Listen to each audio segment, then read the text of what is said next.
देखिए, दरअसल भारत में जितने भी मिसाइल बनते हैं उस मिसाइल में दो तरह की चीज़ें होती हैं। एक तो बड़े बड़े कहते हैं ढांचे बनाए जाते हैं, फिर उसके अलग अलग उसमें टूल्स जो लगते हैं, इक्विपमेंट लगते हैं, पार्ट्स लगते हैं, वो बनाए जाते हैं।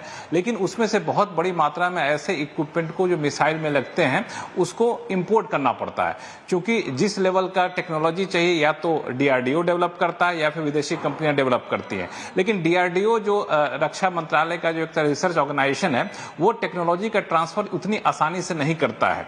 वो टेक्नोलॉजी ट्रांसफर करता है ज्वाइंट वेंचर करके, साझा उत्पादन के जरिए। तो अब सरकार ने, रक्षा मंत्री ने खुद इस प्रस्ताव को मंजूरी दी है कि DRDO जो है वो मिसाइल टेक्नोलॉजी को डिफेंस कंपनियों को ट्रांसफर कर सकेगी। इससे फायदा ये हो कि डिफेंस कंपनियों के पास वो टेक्नोलॉजी आ जाएगी।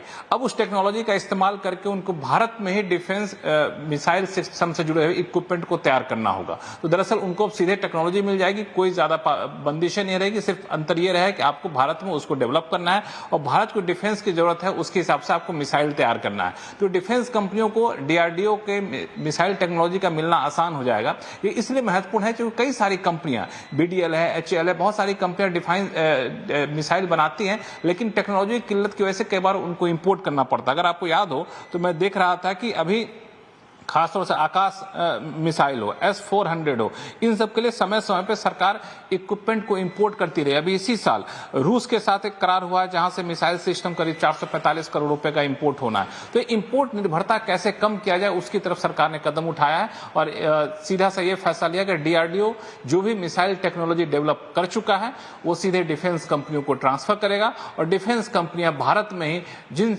डिफेंस इक्विपमेंट, मिसाइल इक्विपमेंट का हम इंपोर्ट करते थे उनको भारत में डेवलप करेगा ताकि इंपोर्ट पर निर्भरता कम हो सके।